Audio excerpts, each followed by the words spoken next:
Hey guys, how's it going? Michael Troy here, and today we're looking at Excalibur number 58 by Chris Claremont and Joe Maduriera. That's right, you heard me. Joe Mad, Battle Chasers, X-Men. This is like so early in his career, so I thought this would be like really fun to look at.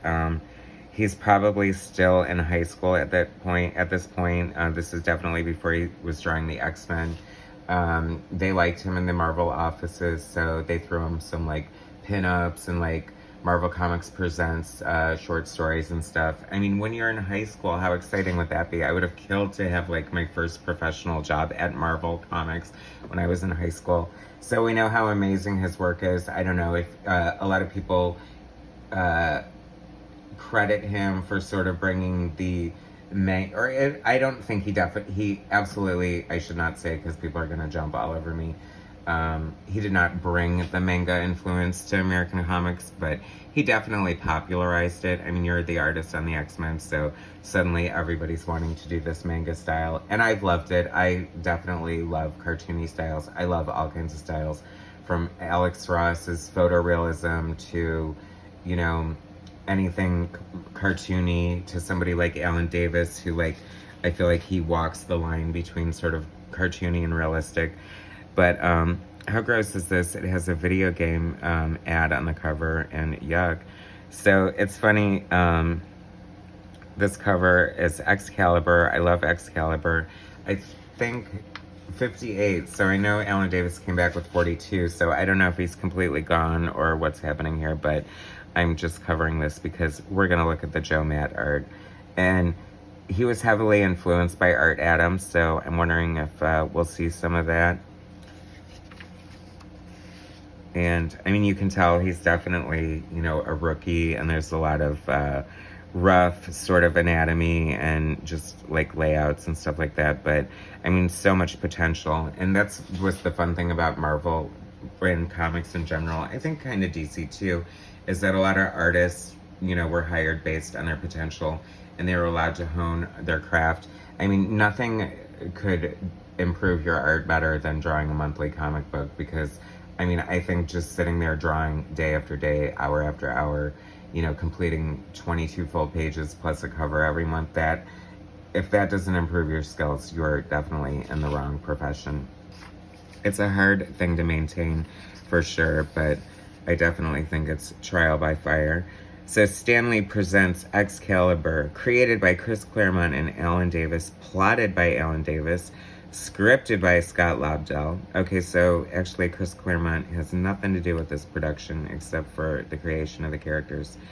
Inked by Joe Rubinstein, who's very hit or miss for me. He's a great longtime industry veteran. Sometimes his inks look better on people than it does on others. And I'm saying, I don't think he did, looking at it so far, I don't think he did a young, you know, artist many big favors with his inks. But once again, I don't see the pencils, so I don't know.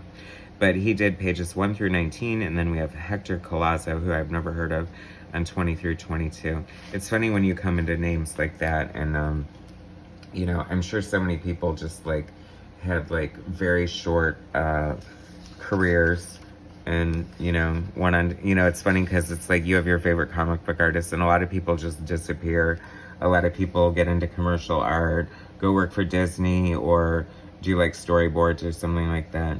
So this is fun because I'm definitely seeing like the Art Adams influence here, like with the long figures and just like the little details in the faces and the way he draws teeth and stuff. So he definitely started out more of an Art Adams influence slash clone, if you will. People think it's negative sometimes when I use the term art clone, but if you're a hardcore comic book person like I am, it's kind of just an accepted industry thing. Some people get into the industry, you know, riding the coattails of other artists and just borrowing heavily or heavily influenced by their styles. And 9 times out of 10, they always evolve into either a hybrid or something completely different than what they start out with. But I love it. I think it's great. I think he definitely draws certain characters better than others. He definitely has a good handle on Nightcrawler. But Nightcrawler is a lot of fun to draw. Is that Gambit?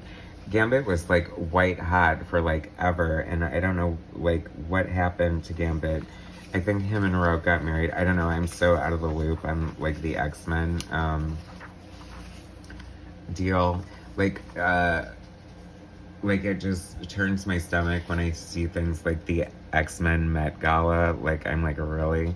Are you serious? And the funny thing is, because if Chris Claremont would have done it when I was reading the X-Men, I would have probably been all about that, because of course I love fashion and the fashion world and stuff like that. But now I'm just kind of like barfing and like, oh really? Okay, that's great. Go to the Met Gala. Let's see Emma Frost and her Ice Queen bitchiness and her 12,000 gowns, and oh, she's so cool.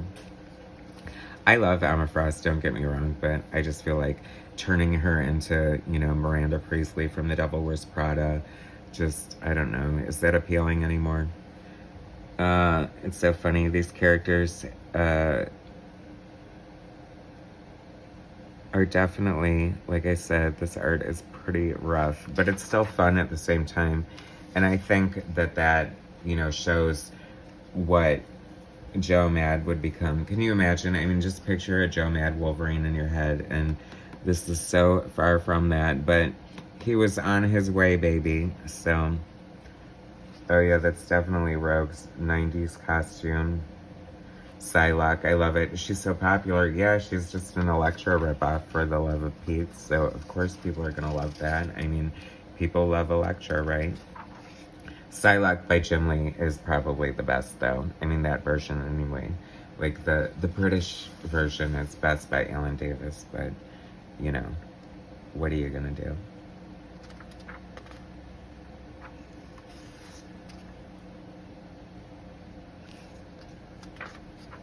Excalibur was like a fun book. I loved Excalibur. Such a far cry from what it is today. So anyway, that was an early art by Joe Maduriera, the great Joe Mad. I heard that he is teasing like bringing Battle Chasers back. I mean, as excited as I am to see Joe Mad's art again, I like could care less about Battle Chasers. So like, I don't feel like any personal investment in that. I would kind of rather see him just like, I don't know, do something completely new and different. I think that would be cool, since it's such a rare treat that we get Joe Mad comic art anymore.